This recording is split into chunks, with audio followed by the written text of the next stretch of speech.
धनगरवाडीत श्री गंगागिरी महाराज अखंड हरिनाम सप्ताहाचे भक्तिमय वातावरण। 50 एकर परिसरात भक्तांचा महासागर। आमटी भाकरीच्या महाप्रसादाची अनोखी परंपरा। शहरातील तालुक्यातील धनगरवाडी श्री गंगागिरी महाराज अखंड हरिनाम सप्ताह मोठ्या उत्साहात आणि भक्तिमय वातावरणात सुरू झाला आहे। महाराष्ट्राच्या विविध भागांमधून मोठ्या संख्येने भाविक, वारकरी, भक्त धनगरवाडीत दाखल झाले आहेत। अखंड हरिनाम, भजन, कीर्तन आणि धार्मिक कार्यक्रमांची संपूर्ण परिसर दुमदुमून गेला। या सप्ताहाचे विशेष आकर्षण म्हणजे आमटी भाकरीचा महाप्रसाद। सकाळी 10 ते रात्री 10 वाजेपर्यंत भाविकांना आमटी आणि भाकरीचा प्रसाद दिला जात आहे। अनेक वर्षांपासून सुरू असलेली ही परंपरा यंदाही कायम ठेवण्यात आली असून परिसरातील नागरिकांमध्ये ट्रॅक्टरद्वारे मोठ्या प्रमाणात भाकरी सप्ताहास्थळी आणल्या जात आहेत। उद्याच म्हणजे 25 ऑगस्ट रोजी महंत महागिरी महाराज यांच्या काल्याच्या कीर्तनाने सप्ताहाची सांगता होणार आहे। यावेळी महाराष्ट्राचे मुख्यमंत्री देवेंद्र फडणवीस प्रमुख पाहुणे म्हणून उपस्थित राहणार असून भाविकांना बुंदीचा महाप्रसाद वितरित करण्यात येणार आहे।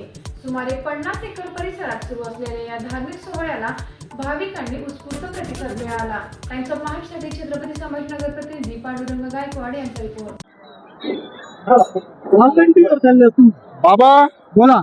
जय हरी। जय हरी। आपलं नाव काय पूर्ण? माझं नाव भिका नामदेव करपे, संवत्सर तालुका कोपरगाव। कोपरगावून आले? हो। बरं किती वर्षापासून आता? 40 वर्ष झाले। किती? 40 वर्षापासून निवांत सेवाई चांगले। काय वाटते त्यानंतर आपल्याला? आनंद। तुझे घरची आठवण? परत काहीच नाही, पाहायचं नाही, भारतात सुद्धा एवढं होणार नाही। म्हणजे तुम्हाला तुमच्यासाठी आज सगळ्यात मोठं महाराष्ट्रातलं मोठं कुंभ आहे।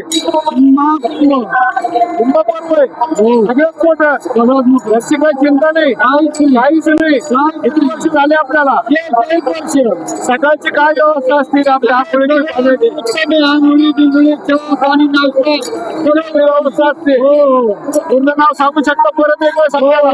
पूर्ण नाव काय आपलं? भिका नामदेव करपे, संवत्सर तालुका कोपरगाव। किती वर्षापासून सेवा देता? 46 वर्षापासून। 46 वर्षापासून। रामकृष्ण हरी बाबा, पूर्ण नाव काय आपलं? संवत्सर तालुका। नाव कोणतं? संवत्सर। संवत्सर। किती वर्षापासून येता? किती वर्षापासून येता इथं? आम्ही 40 वर्षापासून। कोण कोण आहे सोबत? आणि घरची मंडळी आणि आम्ही मिळत इथं? अच्छा, मंडळी मारली तर तुला पांडुरंगाचा बोल सोडला नाही? वा वा वा, रामकृष्ण हरी बाबा।